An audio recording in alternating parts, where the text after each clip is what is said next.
Welcome to another edition of the SVG News Sponsor Spotlight. I'm Jason Dackman, Chief Editor at SVG, and we're super excited to have Nick Nordquist of Advanced Image Robotics, AIR for short. He's their Chief Product Officer and also a co-founder. Nick, thanks so much for taking the time to chat with us today.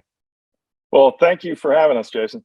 Yeah, so AIR is you guys made a big splash at NAB this year, created a lot of buzz with the AIR One platform that you'll tell us a little bit about. And as this whole trend of remote production has just exploded over the last few years and then accelerated even more with the pandemic, it's solutions like these that I think are grabbing people's attention. So for those that aren't familiar, with Advanced Image Robotics, tell us a little bit about how the company came about and what your guys' offerings look like.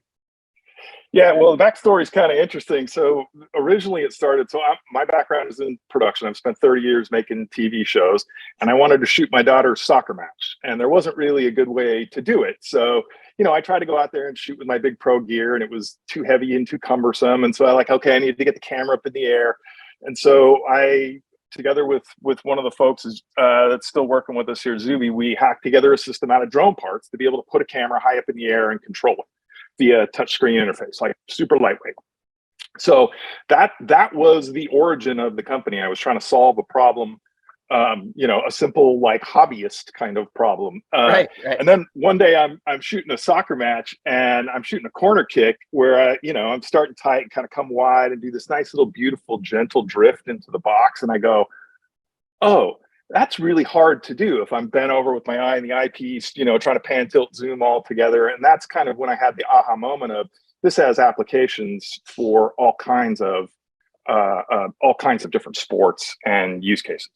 Yeah, absolutely. So we really have your daughter to thank for all this. That's I do. And actually, I just told her that the other day. I said, if it wasn't for you playing, she played fairly high level, competitive youth soccer. And I said, if you didn't stick with that, this never would have happened. So that's right. Maybe she's paying for her own college tuition. Who knows? So tell us a little bit about, where you saw the opportunity from there to launch the company, where you saw sort of a hole in the industry, and then mention how this explosion of remote production and the it dramatically accelerated interest in it as a result of the pandemic has fueled the need for solutions like this.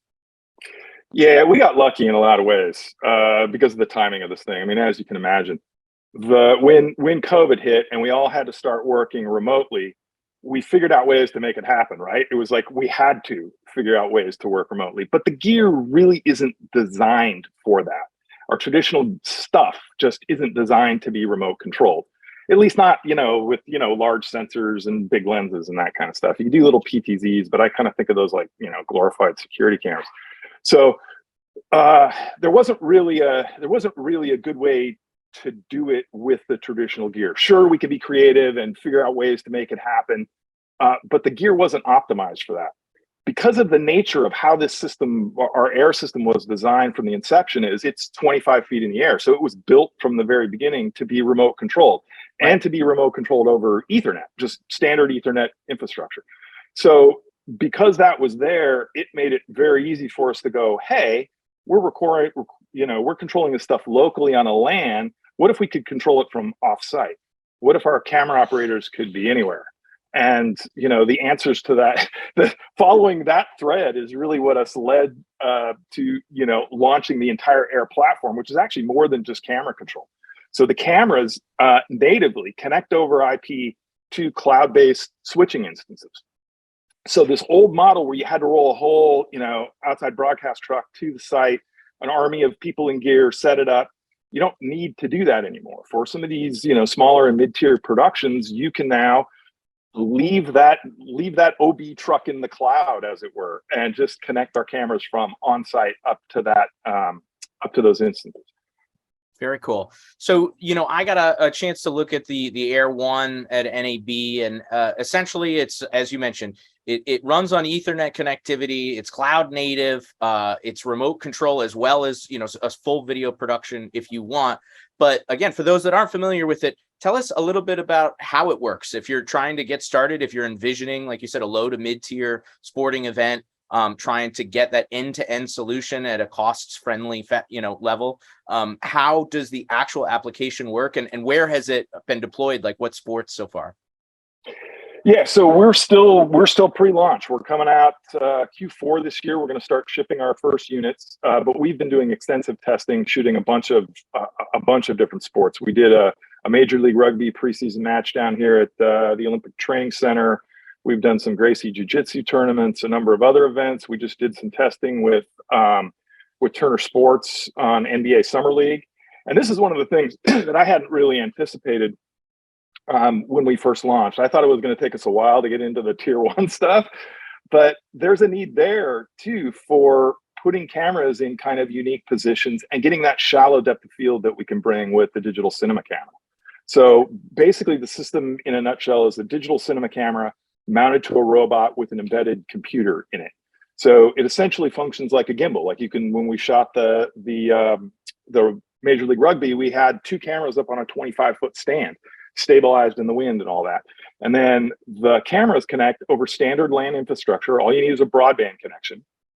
You spin up in in our case, a vMix instance in the cloud, and those cameras connect directly. And so all of that stuff that you would normally put on site is now up in the cloud. And we have a dead simple, easy to use interface through our cloud portal that you can take and set up. It's basically drag and drop. You can take, you upload a site plan and you put your cameras on there, drag your camera operators on, so that when they fire up the system off site, it's a simple single click and it launches the app with their permissions and all of the routing going to the appropriate inputs on the switcher. So the big problem we're trying to solve there is, my background is as a filmmaker, not as an IT technician. Right. And now this is what we have to do, is we have to be IT technicians. So what we did with this is I got some people that are much smarter than I in that space. So we had them basically put all of that stuff under the hood. So for us that are used to being filmmakers and storytellers and, multicam producers, we don't have to worry about that stuff quite as much, because we took all the cumbersome, entering IP addresses and bridging NATs and all that other stuff. That all lives under the hood, and you can focus on the stuff that's important, which is telling the story. Sure. Yeah.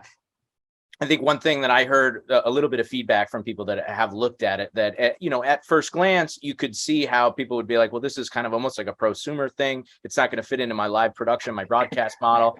That's not the case. If you are a live production veteran, if you've been in broadcast, this is going to be pretty simple. So for those that are interested, you said you guys have big plans for Q4. What's ahead in terms of actually, going to market, going live, and what can we expect in the next few months? Yeah, well, we've just we brought our manufacturing from China back to here to the U.S. So we're actually going to be made in the United States, which surprisingly enough didn't radically increase our costs because of the volumes we're talking about. We're still able to keep the same price point that we had originally envisioned. We can make them faster. We can deliver them quicker because it's being made here just outside of Chicago. So we're nearing completion of the control app. The cloud-based portal is going to be ready by Q4 as well. And we have some further testing we're going to be doing between now and then with yet more use cases in the field for different sports. Very cool. Well, we're excited about the potential here, both for some of those just like really cool looking shots, like you mentioned, as well as for more of that end-to-end remote production, end-to-end automated production type thing. So go ahead, Nick. And that's the thing I really love about it is, being able to put the camera in new places that we couldn't really do before. Like for jiu-jitsu, we could put it right down on the mat so you can see those things. For the NBA Summer League, we put it right on the scorer's table at mid-court, so you got a courtside seat. So it's a way of putting cameras in new places to help tell the stories better. It's not just about it's radically cheaper than what we're doing right now for production, but it's also better in a lot of ways because we get a finer degree of control than we can get with traditional systems. So right. For me, it's fun to shoot again. Sure. I love the touchscreen interface. I mean, you're controlling, Elon Musk with the SpaceX, they're controlling spaceships now. The launch vehicle, the Dragon, is controlled with a touchscreen. Right. It's about time that we drug, television production into the modern age. Brought it into the modern age. Exactly. Cool. Well, Nick, we really appreciate you taking the time. If anybody wants to learn more, it's advancedimagerobotics.com. make sure to check that out. And Nick, hopefully we'll be able to see you in person at SVG event coming up. But until then, stay safe, stay healthy, and thanks for your time. I'm looking forward to it. Thanks for taking the time.